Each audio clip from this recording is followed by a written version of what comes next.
میں نے سورۃ مائدہ اس کی آیت نمبر 100 بلکہ 43 سے 48 تک آپ کے سامنے تلاوت کی۔ اگر اس کی لفظی معنی کے اندر جائیں گے تو یقیناً ہمارے پاس جو وقت ہے یہ کم ہے، تو میرے سامنے اس کا میں سادہ سا مفہوم آپ حضرات کے سامنے ایک سوالیہ انداز سے رکھوں گا، اس پہ غور و فکر آپ نے اور میں نے ہم سب نے خود ہی کرنا ہے کہ اللہ رب العزت کی ذات میں کہ ہمیں قرآن کس لیے ہمارے اوپر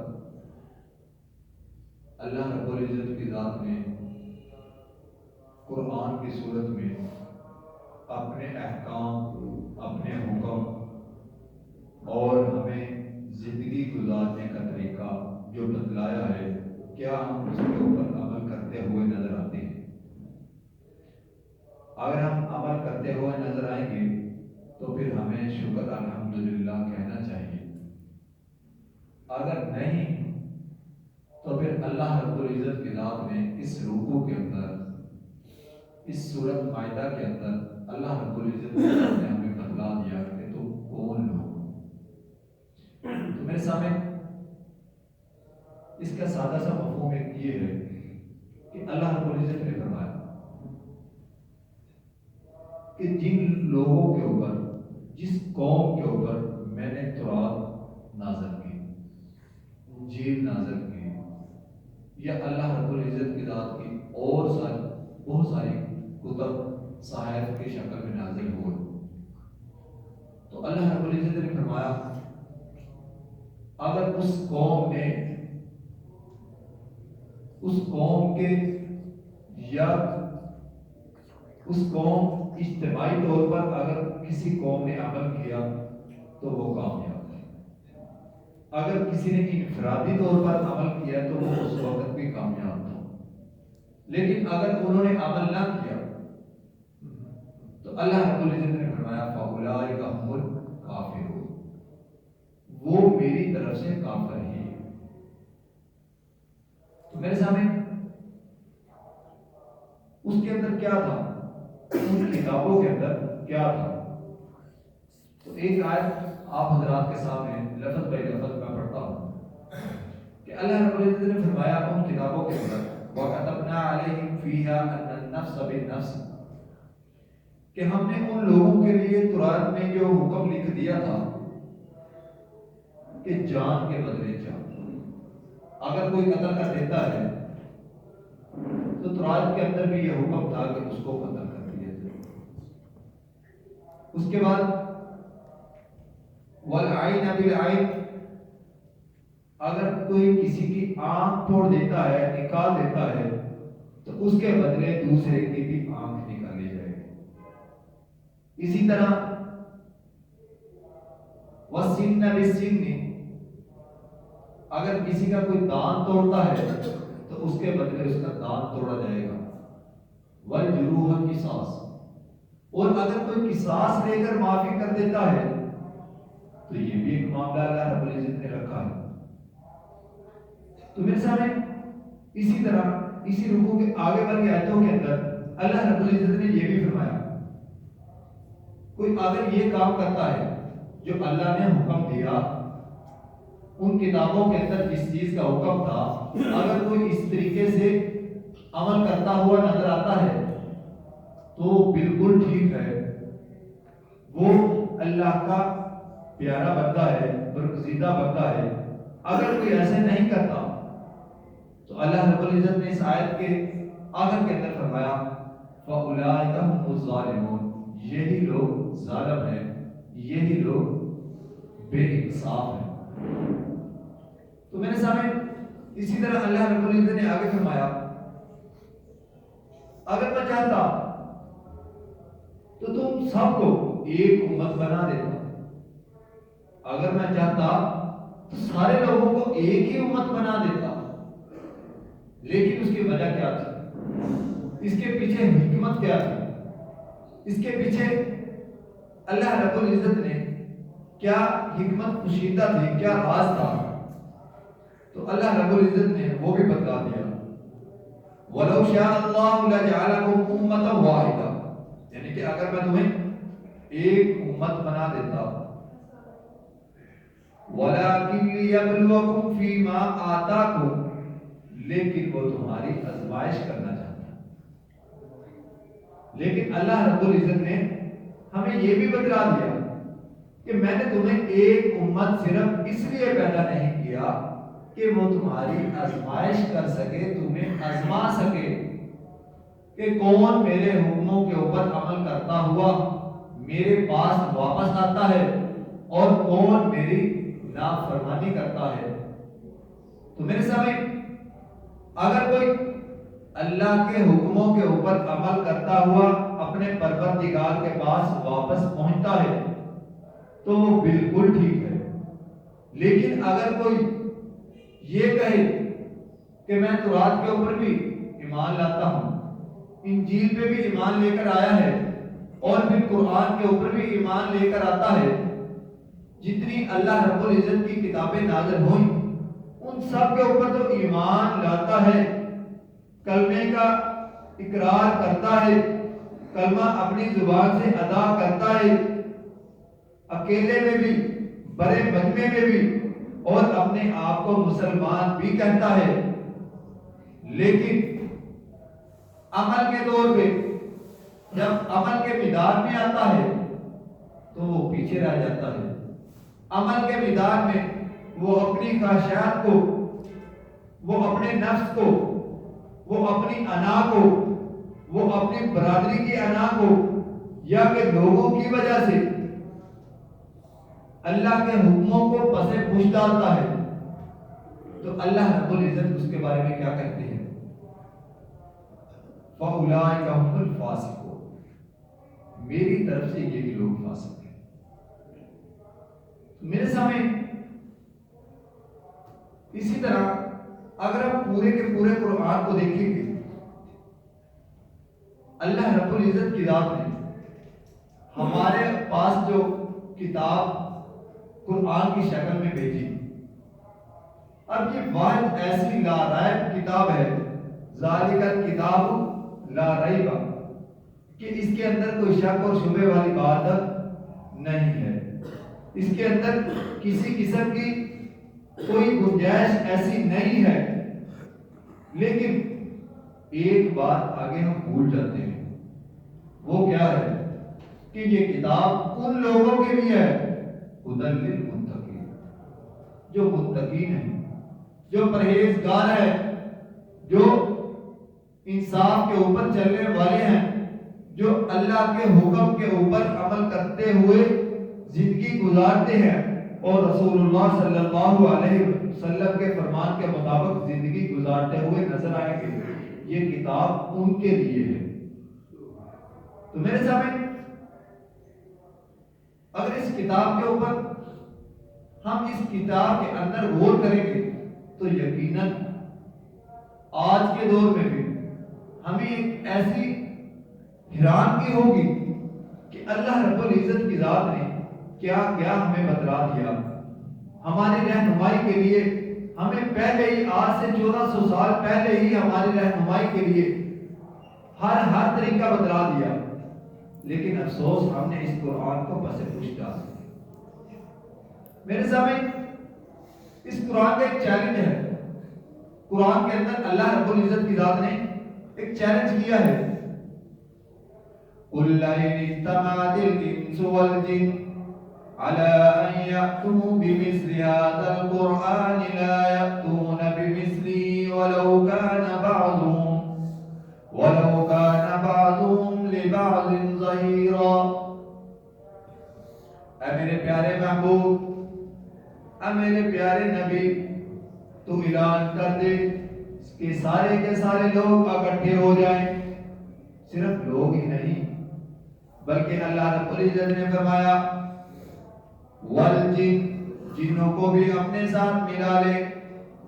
عَلَىٰ أَن يأتوا بمثل هذا القرآن، اس قرآن کی مثل، اس قرآن جیسی کوئی کتاب تو بنائیں۔ اللہ کا قرآن ہمیں یہ بات کہتا ہوا نظر آئے گا، لا یأتون بمثلہ، ہرگز یہ ایسا نہیں بنا سکتا۔ تو میرے سامنے اس سے آگے چلیں، اللہ رب العزت کی ذات ہمیں قرآن کی اہمیت بتلا رہا ہے، قرآن کی ہمیں عظمت اور فضیلت بتلا رہا ہے کہ ان لوگوں کے دل اور دماغ کے اندر قرآن کی اہمیت، اس قرآن کو اہمیت تو دے کہ یہ قرآن کوئی عام کتاب نہیں جس کو آج ہم نے اس قرآن کو عام کتاب بنایا ہوا ہے۔ اللہ رب العزت کی ذات اسی قرآن کے اندر دوسری جگہ وہی چیلنج دوبارہ کرتا ہے۔ اللہ رب العزت فرماتے ہیں ام یقولون افترا قل فأتوا بعشر سور مثله مفتريات وادعوا من استطعتم من دون الله إن كنتم صادقين، کہ تم اگر پورا قرآن تو نہیں بنا سکتے لیکن تم 10 صورتیں ہی بنا کر دکھا دو۔ میرے سامنے قرآن تیسری جگہ چیلنج اور کرتا ہے کہ تم 10 صورتیں ہی نہیں اگر بنا سکتے، تو تیسری جگہ اللہ رب العزت کا قرآن فرماتا ہے وَإِذْ كُنْتُمْ فِي رَيْبٍ مِّمَّا نَزَّلْنَا عَلَىٰ عَبْدِنَا فَأْتُوا بِسُورَةٍ مِّن مِّثْلِهِ وَادْعُوا شُهَدَاءَكُم مِّن دُونِ اللَّهِ إِن كُنتُمْ صَادِقِينَ۔ اللہ رب العزت فرماتے ہیں چلو کوئی بات نہیں، اگر 10 صورتیں ہی نہیں بنا سکتے تو ایک صورت ہی بنا کر دکھا۔ تو میرے سامنے جب ہم قرآن جیسی کوئی کتاب نہیں بنا سکتے، جب ہم قرآن کی 10 صورتوں کے برابر کوئی 10 صورتیں ہی نہیں بنا سکتے، 10 صورتیں تو دور کی بات ایک صورت ہی نہیں بنا سکتے، اور یہ چیلنج آج ہمارے لیے نہیں ہے بلکہ 1400 سال پہلے سے لے کر قیامت تک کے لوگوں کے لیے یہ چیلنج موجود ہے قرآن میں۔ تو میرے سامنے یہ اتنی لارائب کتاب ہونے کے باوجود بھی، اتنی ایک نایاب کتاب ہونے کے باوجود ہم اس کے اوپر غور نہ کریں، ہم اس کے اندر اللہ رب العزت نے جو ہمارے لیے حکم، جو ہمارے لیے احکامات نازل کیے، ہم ان کو نہ دیکھیں تو اس سے بڑی بدقسمتی کیا ہو سکتی ہے۔ میرے سامنے اس سے اور آگے چلے، یہ کتاب کوئی عام کتاب نہیں بلکہ اس کو نازل کرنے والا کون؟ رب العالمین۔ تو جس کے اوپر نازل ہوئی وہ کون؟ رحمت للعالمین۔ اور جو اس کو لے کر آیا اس قرآن کو، اس کتاب کو، وہ روح الامین۔ اور پھر اس سے آگے چلے، جس رات کو یہ نازل ہوئی، جس رات کو یہ کتاب نازل ہوئی، اس رات کو کیا کہتے ہیں؟ لیلۃ القدر۔ وہ راتوں میں سے سب سے افضل ترین۔ تو میرے سامنے اب جس امت کے اوپر یہ کتاب نازل ہوئی وہ سب سے بہترین، یہ بات میری نہیں بلکہ اللہ رب العزت نے قرآن مجید کے اندر فرمایا کنتم خیر امۃ اخرجت للناس تأمرون بالمعروف۔ میرے سامنے آج ہم اپنی مرتبے اور مقام کو بھی بھول چکے ہیں۔ آج ہم قرآن کی اہمیت کا اندازہ تو ہمیں بعد میں ہوتا، یہ کتنی نایاب یہ کتاب ہے، یہ کتنی اہم یہ کتاب ہے، لیکن آج تو ہم اپنی ہی شان، اپنے ہی مرتبے اور مقام کو بھول چکے ہیں۔ میرے سامنے اس سے اور اگر آگے چلے تو اللہ رب العزت فرماتے ہیں اب جن لوگوں نے، جو میں نے آپ کو پہلے بتایا تھا کہ یہ کتاب کن لوگوں کے لیے ہدی للمتقین، اب وہ کون لوگ تھے؟ نیک لوگ کون تھے؟ جنہوں نے اس قرآن کی اہمیت کو، اس کی فضیلت کو، اس کی عظمت کو سمجھا، وہ کون لوگ تھے؟ وہ تھے سیدنا ابوبکر صدیق رضی اللہ عنہ، وہ تھے سیدنا عمر فاروق رضی اللہ عنہ، حیدر کرار، تو میرے سامنے اسی طرح عثمان غنی رضی اللہ عنہ، تو میرے سامنے یہ کون لوگ تھے؟ قرآن کے اندر انہی لوگوں کی فضیلت قرآن نے بھی بیان کی، انہی کے بارے میں قرآن کیا کہتا ہوا نظر آتا ہے؟ کہیں یہ قرآن کہتا ہوا نظر آئے گا اولئک هم الصادقون، کہیں قرآن یہ کہتا ہوا نظر آئے گا ان لوگوں کے بارے میں جنہوں نے قرآن کو سمجھا، قرآن کو اہمیت دی، قرآن کی عظمت کو سمجھا، قرآن کے اوپر اپنی زندگی گزاری؟ تو پھر آگے اللہ رب العزت نے ان کے لیے قرآن کے اندر کیا کہا؟ اولئک هم الراشدون، اولئک هم الفائزون، بلکہ یہاں تک فرمایا اولئک الذین امتحن اللہ قلوبهم للتقوی۔ اللہ رب العزت فرماتا ہے کہ میں نے ان کے دلوں کو چیک کیا، ان کے دلوں کو دیکھا۔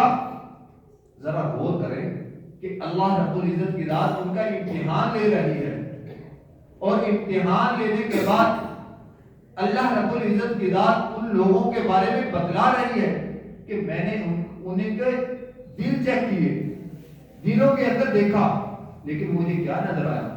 للتقوی، تقوی ہی تقوی نظر آیا۔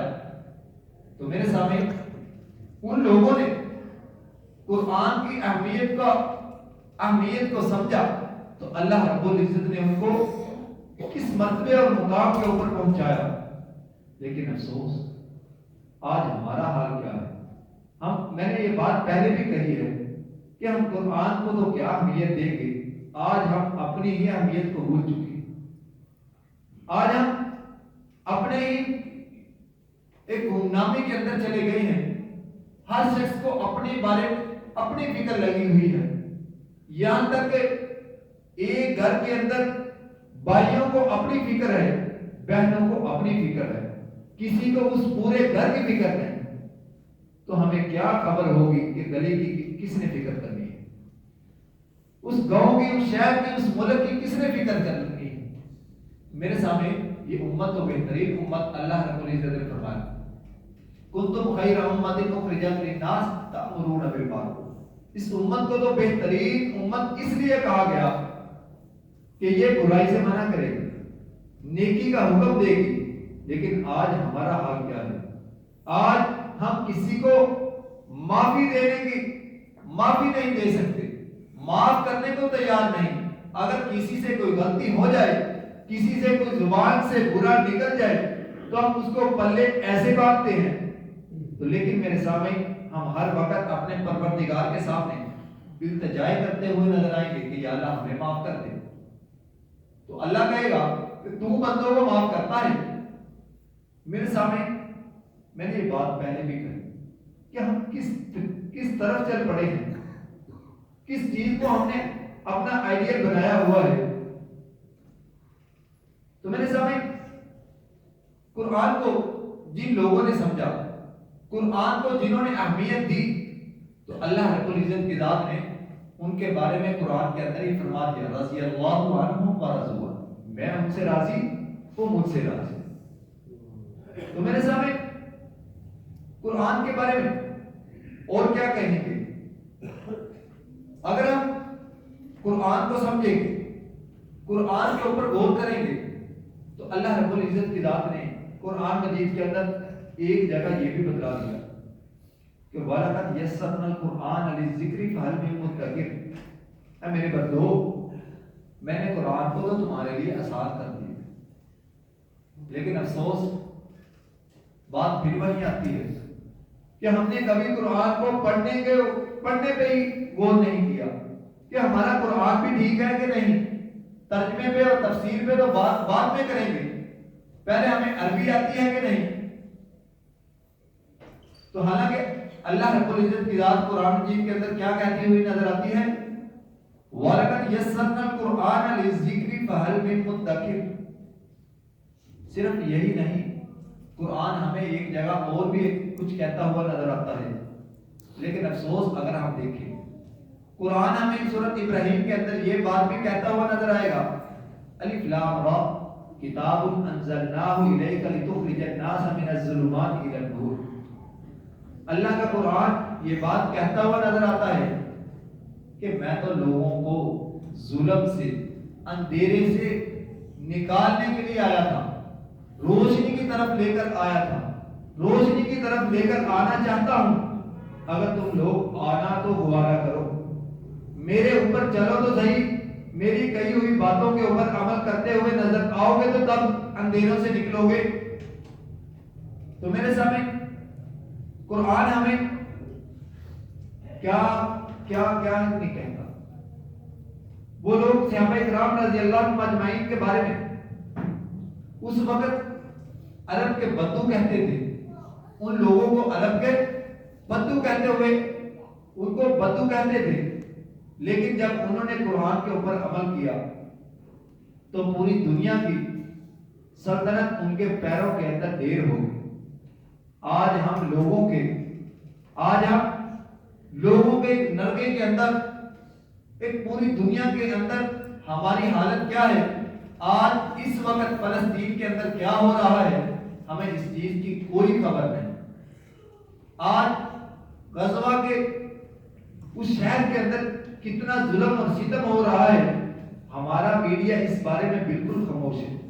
اگر آپ تلاش کرو گے، اس کے اوپر تھوڑی سی سرچ کرو گے تو آپ کو پھر نظر آئے گا کہ وہاں پہ کیا کچھ ہو رہا ہے۔ اس لیے میرے سامنے ہمیں قرآن کی طرف ہر حال میں آنا ہوگا۔ اگر ہم قرآن کی طرف نہ آئے، قرآن ہمیں جو کہتا ہوا نظر آتا ہے اس کی طرف اگر ہم نہ آئے تو میرے سامعین ہم اس سے اور بھی زیادہ گہرائیوں کے اندر، ذلت کی اتھاہ گہرائیوں کے اندر ہم جاتے ہوئے نظر آئیں گے۔ تو اس لیے ہمیں قرآن کی طرف آنا ہوگا۔ کیوں؟ اس کی وجہ یہ ہے کہ صحیح مسلم کے اندر رسول اللہ صلی اللہ علیہ وسلم نے فرمایا، ان اللہ یرفع بہذا الکتاب اقوام ویضع بہ آخرین، کہ اللہ رب العزت کی ذات بہت ساری قوموں کو اس کتاب کے ذریعے عزتیں عطا کرے گا۔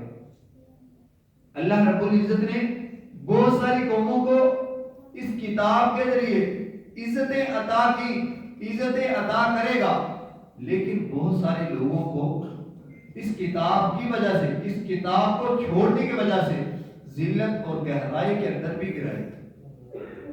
تو میرے سامنے اب اس حدیث سے آپ کا خوبی اندازہ لگا سکتے ہیں کہ ہم کس کیٹاگری کے اندر آ رہے ہیں، کہ اللہ نے کن لوگوں کو عزتیں دی؟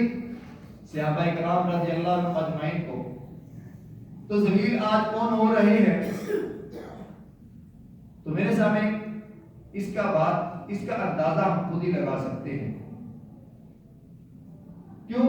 اس کی وجہ یہ ہے کہ ہمیں قرآن کہیں یہ بات کہتا ہوا نظر آئے گا، قد افلح المؤمنون، اے میرے بندو، اللہ رب العزت فرماتا ہے کہ میرے بندو اگر تم کامیابی چاہتے ہو، اگر تم فلاح چاہتے ہو، قد افلح المؤمنون الذین هم فی صلاتهم خاشعون، کہ تم نماز ادا کرو خشوع و خضوع کے ساتھ۔ اب ذرا اس حکم کے اوپر ہم غور کریں کہ ہم میں سے کتنے لوگ پانچ وقت کی باجماعت نماز ادا کرتے ہیں، یا کرنے کی کوشش کرتے ہیں، یا کر رہے ہیں؟ ہم سب کو پتا ہے۔